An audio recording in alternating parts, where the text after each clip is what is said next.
Բարև ձեզ հարգելի քաղաքացիներ, ավտոլայվի ռեժիմով եմ և որոշել եմ, որպեսզի մեկը մյուսից տարանջատեմ, նաև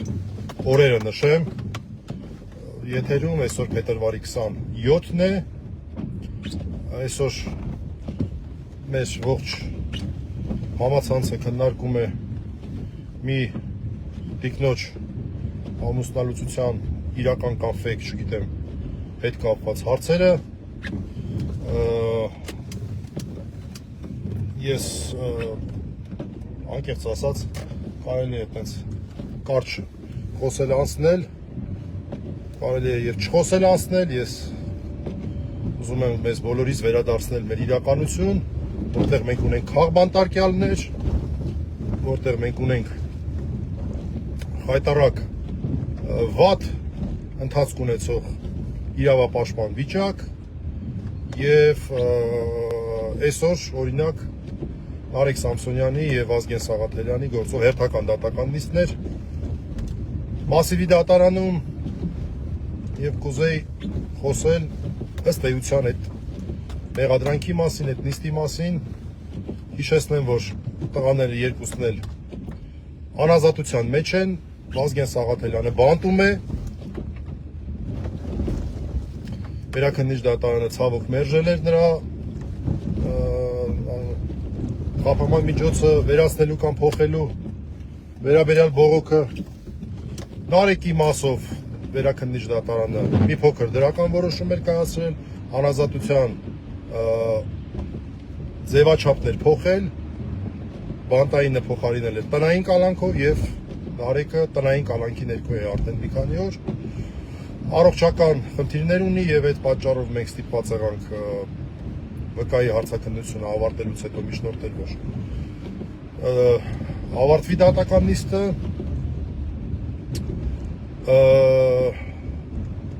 Վկայի հարցաքննությունը շատ հետաքրքիր էր, խնդրեմ հատկապես իրավաբան ուսանողների ուշադրություն դարձնել, սա ունիկալ բան է, էլի, այսպես բան ես շատ չեմ պատահում, որ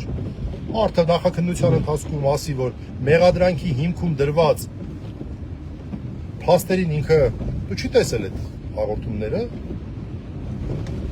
դատարանում էլ այսօր հաստատի, բայց նա տենց շարունակի վկա լինել, էլի, այդ դեպքում տենց բոլորը կարող են վկա լինել, բոլորին հարցնենք, ասենք, երբ որ դուք հայհոյանք եք լսում, դա դες տհաճություն պատճառում է, թե չէ։ Գիտեք, ինչ դժվար է գտնել մի մարդ, որը որ ասի, որ երբ որ ինքը իր ընտանիքի հետ գտնվելով ինչ որ հայհոյանք է լսում, դա իրան տհաճություն չի պատճառում, դժվար է պատկերացնել։ Մի խոսքով, բայց եկեք այս հարցը մի կողմ թողնենք ու ըստ էության հասկանանք, թե ինչի մասին է այստեղ խոսքը, առհասարակ տղեկին ինչի համար են մեղադրում, մի քիչ հեռվից պետք է գանք։ Ժամանակին մենք ունենք ծանր վիրավորանքի հոդված։ Դա 21 թվականն էր, երբ որ այս իշխանությունների նկատմամբ հսկայական բացասական էներգիա էր կուտակվել, իրենց խայտարակ շատերի նաև իմ կարծիքով դավաճանական քաղաքականության պատճառով եւ նրանք դրա դեմը առնելու մի ձև գիտեին ոստիկանություն, քննչական դատարաններ։ Քրեական օրենսգրքում ներմուծեցին մի խայտարակ հոդված, անունը ծանր վիրավորանք, որով եվրոպացիներին այն ժամանակ տենց ավելի շատ էին ուշադրություն դարձնում, եվրոպացիները պայման էին դրել, որ չկա լինի ազատազրկում այդ հոդվածով, հա, դուք գաք, պաժալուստա։ Եվ այդ հոդվածով 100-ից մի քանի 100 մարդու քրեական, այսպես հետապնդում հարուցեցին այդ մարդկանց նկատմամբ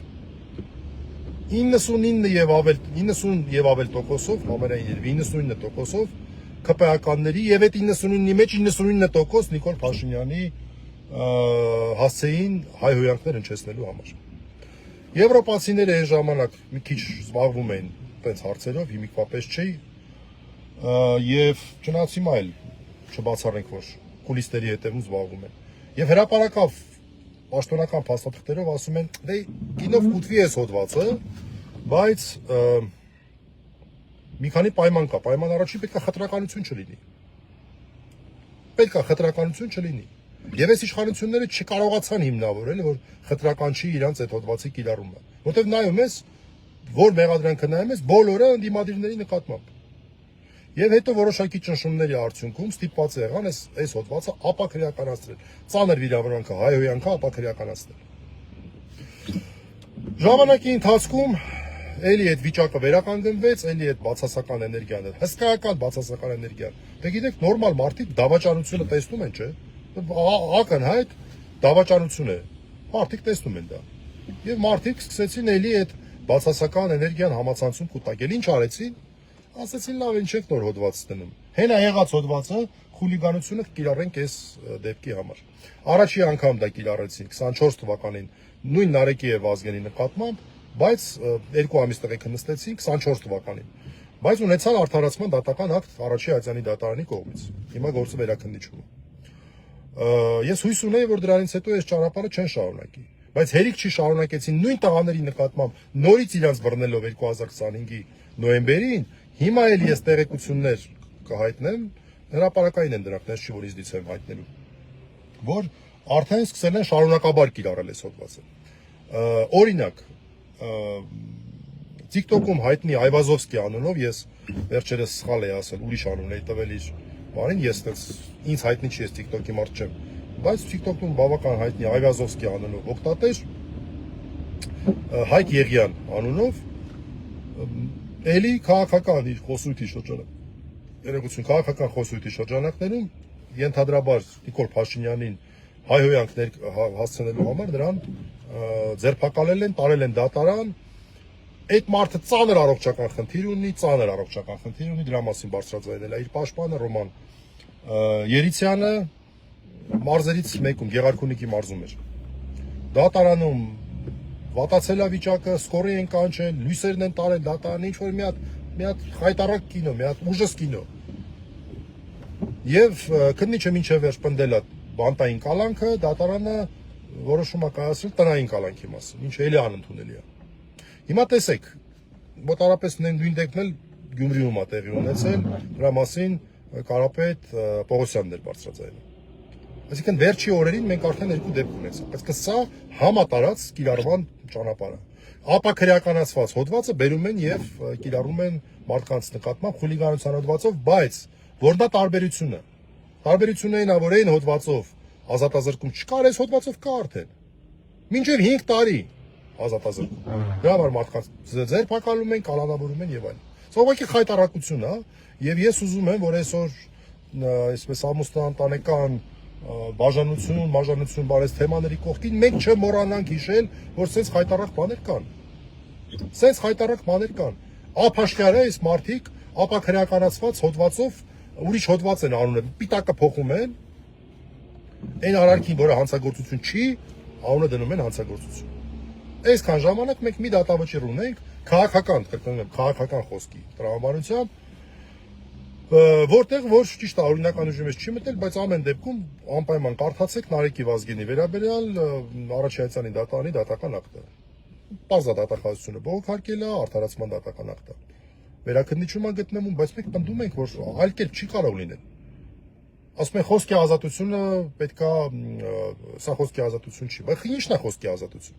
Խոսքի ազատությունը կենացների ազատությունը չի։ Խոսքի ազատությունը հենց կակրաս սուր խոսքի մասին է, որ պետքա դա պաշտպանված լինի։ Չի կարա պետությունը, հատկապես երբ իր պաշտոնատար անձանց հաղորդված, տենց ինչ ուզի անի։ Հիշենք Նարեկի եւ Վազգենի գործով կարևորագույն գործող անձ էր ազգային ժողովի նախագահ Արեն Սիմոնյանը, որը տղաներին վիրավորել էր, ծանր վիրավորանք էր հասցրել, շալլակոտ էր ասել, ստացել էր պատասխան, մեկից ավելի խիստ, մյուսից ավելի մեղմ, համեմատաբար։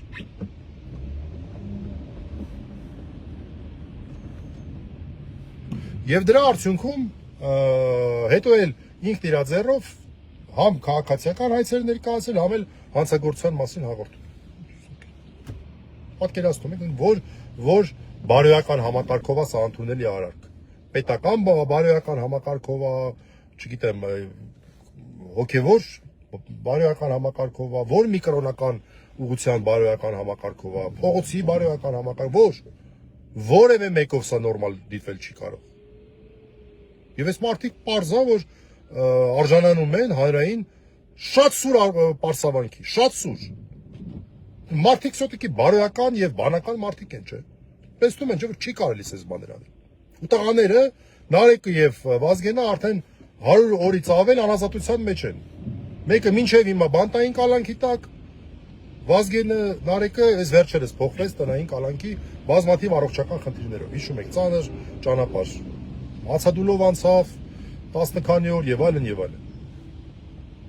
Եկեք հիշենք սրա մասին, չմոռանանք սրա մասին եւ նաեւ արձանագրենք, որ սա խայտարակությունը անկախ դրանից թե ով է իշխանություն, սենց չի կարելի անել։ Սա այլանդակություն է, սա խայտարակություն է, սա ահավոր բան է։ Որևէ մեկը չի կարող ուզենալ, որպեսզի իր հայրենիքում սենց օրենքներ գործեն, սա խայտարակություն է։ Սրա մասին էի ուզում խոսել, ուզում եի խոսել նրա մասին, որ իշխանությունները բաց այդ ձևով ծանր վիրավորանքը լեյբլը փոխում են, վերապիտակավորում են եւ պիտակավորել են խուլիգանություն, լրիվ նույն բանը, ոչ մի բան չի տարբերվում։ Բայց այն հայտնի անեկդոտի պես ասում են նույնն է վիճակը, բայց թղթաբանությունն է շատացել։ Վիճակը նույնն է, բայց թղթաբանությունն է շատացել։ Վիճակը նույնն է, նույն բանի համար մարդկանց պատասխանատվության են կանչել, հələ մի բան էլ ազատազրկում նախատեսող հոդվածով։ Այսքանը ազատություն բոլոր քաղբանտարկյալներին եւ հանդարտություն բոլոր ընտանիքներին։ Օրինակ չվերցնեք այդ չգիտեմ դա թատերական ներկայացում է, բեմականացում է, ինչ է, բան չեմ կարող հասկանամ։ Ամեն դեպքում կոչս ուղղում եմ բոլոր աննաներին եւ մյուս հարգելի քաղաքացիներին օրինակ չվերցնեք։ Հաջողություն։